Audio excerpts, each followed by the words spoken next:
Et l'ONU demande ce matin un accès urgent aux victimes blessées et mourantes dans les bombardements, alors qu'à l'ouest du pays, la communauté internationale s'organise pour rapatrier les réfugiés. Un pont aérien a même été mis en place entre Djerba et Le Caire. On retrouve Julia Delage, envoyée spéciale de BFM TV à Zarzis.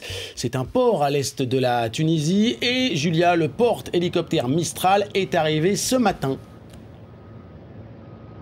Oui, le porte-hélicoptère est arrivé, il est juste derrière moi et il avait deux missions à l'origine. La première d'abord, acheminer du fret humanitaire à la frontière tuniso-libyenne qui est à peu près à 70 km d'ici, c'est-à-dire des couvertures, de la nourriture, mais aussi des produits sanitaires. Et puis sa deuxième mission, eh bien, c'était de récupérer des ressortissants égyptiens qui ont fui les combats en Libye. Le problème, c'est qu'au moment où je vous parle, aucun Égyptien ne s'est présenté ici au port de Zarzis. Beaucoup sont déjà partis, beaucoup aussi préfèrent prendre l'avion. 3 heures de voyage jusqu'en Égypte. Le Mistral, lui, mettra 3 jours pour rejoindre Alexandrie. Et puis, côté médicaments, à la frontière tunisienne aussi, on nous dit que finalement, du point de vue humanitaire, la solidarité nationale tunisienne a bien joué son rôle.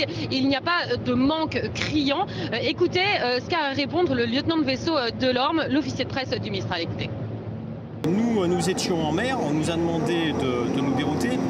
Personne ne peut préjuger à l'heure qu'il est de l'évolution de la situation. Ce vent de liberté qui a soufflé sur le monde arabe et notamment sur la Libye, malheureusement en Libye, est en train de virer à la guerre civile.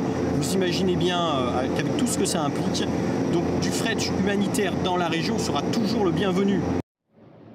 Alors au moment où je vous parle, eh bien, le Mistral attend les consignes. Il va peut-être attendre un petit peu que les autorités tunisiennes tentent de retrouver des Égyptiens désireux de se rendre à Alexandrie. Sinon, eh bien, il pourrait repartir dans la journée.